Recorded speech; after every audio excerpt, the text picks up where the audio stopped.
Bon, et puis enfin, dernier volet sur le meurtre de la réfugiée ukrainienne par un multirécidiviste de morphotype, afrodescendant, blablabla, blablabla, blablabla. Les ONG sont clairement instrumentalisées pour empêcher la justice, blablabla, blablabla, blablabla.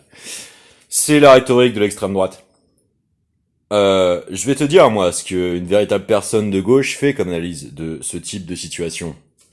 Déjà, elle fait le lien analytiquement en compétences, et non pas en simulacre de, en compétences, de s'interroger sur les éléments très précis qui sont pourtant disponibles dans la presse, qui corroborent à la fois une grande connaissance de tous les objectifs des tentatives de conditionnement psychocomportemental développées et euh, expérimenté illégalement sur les personnes humaines civiles depuis les années 40 par différents programmes, qui collent du point de vue du mode opératoire du viol des conventions de Genève sur les expérimentations à grande échelle, comme ça a été le cas par exemple pendant le Covid, avec les vaccins ARN messagers. On voit bien que c'est exactement le même comportement, le même mode opératoire, analytiquement, criminologiquement parlant, et encore plus précis sur spécifiquement les attaques avec des armes de premier degré, donc des armes blanches,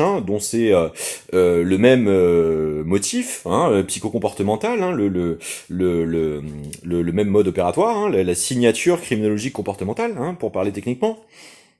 Entre l'attentat au couteau de Nantes, l'attentat au couteau dans une mosquée par un ressortissant euh, euh, bon bref, vous avez compris, celui sur une professeure et donc le meurtre en question, quoi.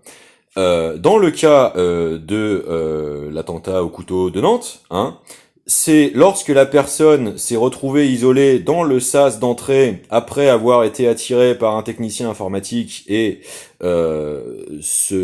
refaisant l'expérience cognitive de constater son reflet en fait dans la paroi vitrée, que visiblement, manifestement, d'après ce narratif, tenu en conférence de presse par les institutions judiciaires, c'est reconnecter au-delà son processus de dissociation identitaire profond.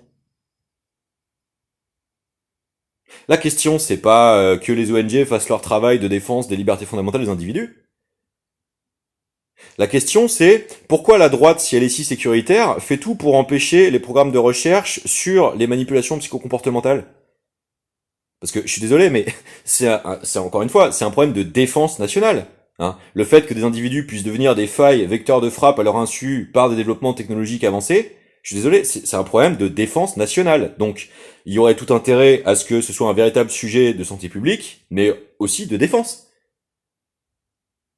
Alors, pourquoi systématiquement devons-nous constater que les plus techno-optimistes des neuroergonomiciens, qui fondent des fondations en Suisse, dans le magnifique avantage de l'exonération fiscale, se retrouvent systématiquement entourés des personnes les plus prosélytes de la politique du régime nétanyahuen et la plus occultatoire sur les véritables nécessaires avancées de médecine, de santé publique. Troublant, non ?